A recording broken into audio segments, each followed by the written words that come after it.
Good evening. Tonight's big story, a gut-wrenching feeling of deja vu for a Valley man whose family was seriously hurt in a semi-truck crash very similar to the deadly chain reaction crash that played out on I-10 near Chandler Boulevard last week. 5 people were killed in the fiery crash.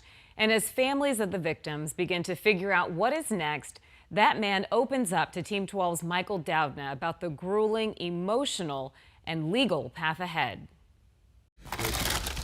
Some things never truly leave you.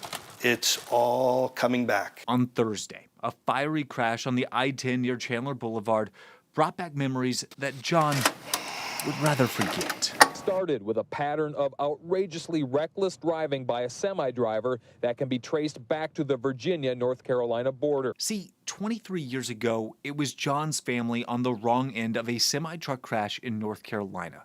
The driver wasn't paying attention and slammed into cars, slowing down because of road construction. Same exact effect and sandwich effect, turning into a fireball. Just like last Thursday, 5 people died in the crash. By comparison, though, John's family was lucky. My stepfather broke all the bones in his face, broke his ribs, bruised his heart, bruised his lungs, third-degree burns on 17% of his body. But the crash and following recovery was just the beginning.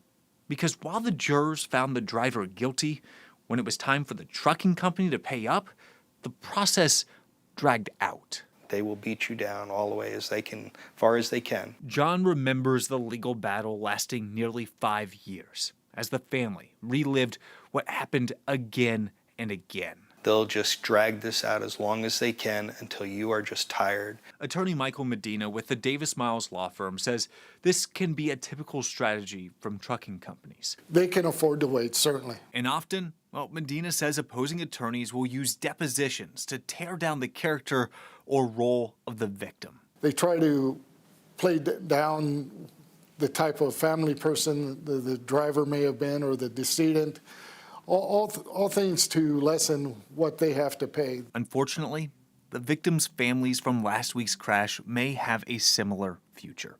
For John, he legally cannot disclose what his family settled for, but says by the end of the process, they were worn down and wanted it to all be over. Fortunately, you look at it as your loved one is gone. Money is not going to bring it back. Money is not going to heal this. There is no win-win on this. Everyone loses. And before any civil case can begin, a lot more information is needed. Specifically, what route the driver was taking, how long he was working, the conditions of the truck itself, and other information as well. Michael Doudna, 12 News. All right, Michael, thank you.